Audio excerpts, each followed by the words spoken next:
ये बच्चा है, आज ये इसकी आंखों से देख नहीं पा रहा है। ये पूरी गलती डॉक्टर की लापरवाही से हुई है, जो शिशु रोग के विशेषज्ञ मैग्नस अस्पताल उदयपुर में मनोज जी अग्रवाल, ये बच्चा प्री मेच्योर डिलीवरी कराई थी उन्होंने, ठीक है। क्योंकि वहाँ पे जब 7 महीने तक हम डॉक्टर शिल्पा गोयल जो जिनका मैग्नस हॉस्पिटल है, 7 महीने तक हम वहाँ पे बताते रहे फॉलोअप के लिए। जैसे ही हम 7वें महीने वहाँ पे बताने के लिए गए, उस दिन उन्होंने इसकी सोनोग्राफी लिखी। तो जिस दिन इनकी माताजी की सोनोग्राफी लिखी, तो उस दिन हमने सोनोग्राफी कराई। उस सोनोग्राफी में उन्होंने बोला कि इसका वाटर लेवल बहुत कम है पेट के अंदर, तो बच्चे या माँ की जान को खतरा, अर्जेंट डिलीवरी कराना पड़ेगा। उसके बाद में मैं वहीं से अर्थ डायग्नोस्टिक गया, जो मधुबन में स्थित है। वहाँ पे मैं इसकी जांच कराने के लिए जो हमने वहाँ पे सोनोग्राफी कराई, वो और जो मैग्नस की सोनोग्राफी थी, दोनों विरोधाभास है। ये सोनोग्राफी बहुत अच्छी है। उसके बाद में मैं वापस मैग्नस में गया, तो उन्होंने उसी दिन अपनी तीसरी सोनोग्राफी करी। उस तीसरी सोनोग्राफी में यहाँ का जो वाटर लेवल था वो और अलग आया। तो भी उन्होंने बोला कि हमको अर्जेंट डिलीवरी करनी पड़ेगी, माँ या बच्चे की जान को खतरा है। कल 11 बजे तक अगर आप मेरे पास आते हो तो मैं आपकी डिलीवरी को या केस को हाथ लगाऊंगी। तो हम अगले दिन डिलीवरी के लिए गए, ठीक है। उसके बाद में उन्होंने डिलीवरी करी और 21 दिन तक ये बच्चा एनआईसीयू में था। हमने उनसे सारी बातें पूछी कि बच्चा तो स्वस्थ है ना, तो उन्होंने कहा कि नहीं, अभी डिलीवरी करने जैसी स्थिति में बच्चा आराम से डिलीवरी की जा सकती है, बच्चा बिल्कुल स्वस्थ है।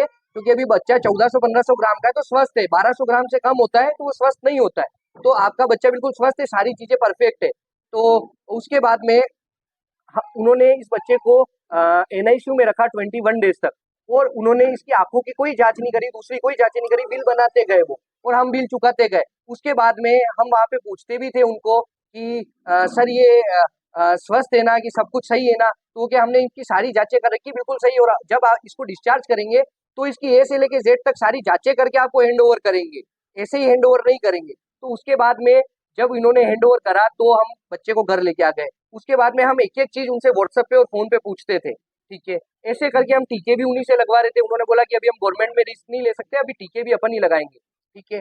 उसके बाद में जब ये सारी कंडीशन हुई तो बच्चा जब 5-6 महीने का हो गया, हम हर महीने बताने जाते। उसके बाद में हम उनको बोलते कि सर ये देखना कब स्टार्ट करेगा, आपको इतनी जल्दी क्या है, ये बच्चा प्री मेच्योर है, इसको 2 महीने पहले लेके चलो, इसको आप दूसरे बच्चों से कंपेयर मत करो। ऐसे ऐसे करके उन्होंने 5-6 महीने निकाल दिए। फिर मैंने 6ठे महीने में बहुत ज्यादा फोर्स करा। मैंने कहा सर अभी 6 महीने का हो गया। उन्होंने लेके इसकी जांच लिखी कि आप एएसजी अस्पताल में मधुबन में जो स्थित है आंखों का, वहाँ पे इसकी जांच कराओ। वहाँ पे जब मैं जांच कराने गया तो 4-5 घंटे की इसकी जांच के बाद में उन्होंने हमको बोला, जो वहाँ पे डॉक्टर रोहित योगी है, कि आप इस बच्चे को दिल्ली एम्स में ले जाना पड़ेगा, इसकी सर्जरी होगी। तो हम लोग घबरा गए। उसके बाद में हमने इसकी जांच वहाँ पे हम ले जाते, पर हमने वापस इन्होंने बोला कि आपके जो पीडियाट्रिशियन है, शिशु रोग विशेषज्ञ मनोज जी अग्रवाल, आप उनसे बात करिए। हम वहाँ पे गए, हमारे पास ओरिजिनल सारी रिपोर्ट्स थी। हम वहाँ पे गए, उन्होंने बोला कि दिल्ली में मैं हमारे साथ के जो डॉक्टर है वो वहाँ पे काम करते हैं, हम आपकी अपॉइंटमेंट बुक कराते हैं, ठीक है। मैं आपकी अपॉइंटमेंट बुक करा दूंगा, तो आप ये रिपोर्ट यही छोड़ जाओ, मुझे व्हाट्सअप करनी पड़ेगी। हमने सब रिपोर्टें छोड़ दी। उसके बाद में जब हम अगले दिन दिल्ली के लिए रवाना हो गए, दिल्ली में जब हमने इसको बताया हमारे बच्चे को, तो उन्होंने बोला कि आप इतना लेट क्यों आए हो, इस बच्चे को तो आपको जल्दी लाना था, 5-10-15 दिन में। तो हमने कहा कि हमारे डॉक्टर ने नहीं बताया। तो उन्होंने बोला कि बच्चा जीवन भर नहीं देख पाएगा, ये अंधेपन का शिकार हो गया है, क्योंकि इसका आरोपी टाइम पे नहीं हुआ है। तो हमको वहां पता चला कि आरोपी नाम की कोई चीज होती है इस दुनिया में। तो ये उसी दिन जब हम दिल्ली जा रहे थे, मेरे पास उसके सारे सबूत थे, उसी दिन उन्होंने रिपोर्ट बदल दी। उसके बाद में जब हम इनका सारा जो भी था, वहां से फिर हम हैदराबाद गए, इनका इलाज कराया, पर आज भी रिजल्ट 0 है, 5 महीने हो गए। उसके बाद में जब मैं उदयपुर पहुंचा तो मैंने सारी रिपोर्ट्स, मेरे पास उसकी जेरोक्स सब की हुई थी, जो चीज शायद उनको नहीं पता थी। तो मैंने वो जेरोक्स जब घर से मैच करी, तो वो और ये दोनों बिल्कुल विरोधाभास थी। उसके बाद में मुझे पता चला कि डॉक्टर का इतना बड़ा षड्यंत्र है कि उन्होंने इसका इलाज तो नहीं करा और रिपोर्टें तक बदल दी, क्योंकि उनको पता था कि मेरी गलती है, तब जाके उन्होंने ये रिपोर्टें बदली। उसमें बिल्कुल कहीं पे ना ना उसमें आरोपी लिखा है, ना उसमें किसी दूसरे प्रकार के टेस्ट लिखे, कुछ भी नहीं लिखा है। ओनली दवाई क्या क्या देनी है, कितनी समय पे देनी है, और क्या वेट है, बच्चा हुआ था किस डेट को हुआ था, सिर्फ यही चीज लिखा हुआ है। उसमें सब कुछ लिखा हुआ है, अगर आप चाहें तो मैं आपको बता सकता हूँ। सर हम चाहते हैं कि बच्चे का तो आज भविष्य जो है आपके सामने, आज रिजल्ट 0 है, पर उन डॉक्टर के खिलाफ कानूनी कार्रवाई हो, उनको सजा मिले, उनका लाइसेंस रद्द हो, ताकि वो भविष्य में किसी दूसरों के साथ ये सब नहीं कर पाए। आज मेरे बच्चे के साथ तो हो गया, वो तो रिजल्ट आप लोगों के सामने 0 है आज ही। क्योंकि इसका आई ट्रांसप्लांट भी कोई इलाज नहीं है। आप अगर कहीं हो तो मैं आपसे निवेदन करूँ, आप मुझे बताना।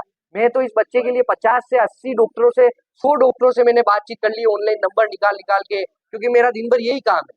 पिछले इतने टाइम से मैं यही कर रहा हूँ, पर सब ने मुझे मना ही करा। अहमदाबाद में भी मना करा, जयपुर जोधपुर में भी मना करा, दिल्ली में भी मना करा। दिल्ली में मैंने दूसरे डॉक्टरों को भी बताया जो उन्होंने एम्स में जॉब कर रखी है, जो वहां से रिटायर्ड हो चुके हैं, उन्होंने भी इसका रिजल्ट जीरो ही बोला है।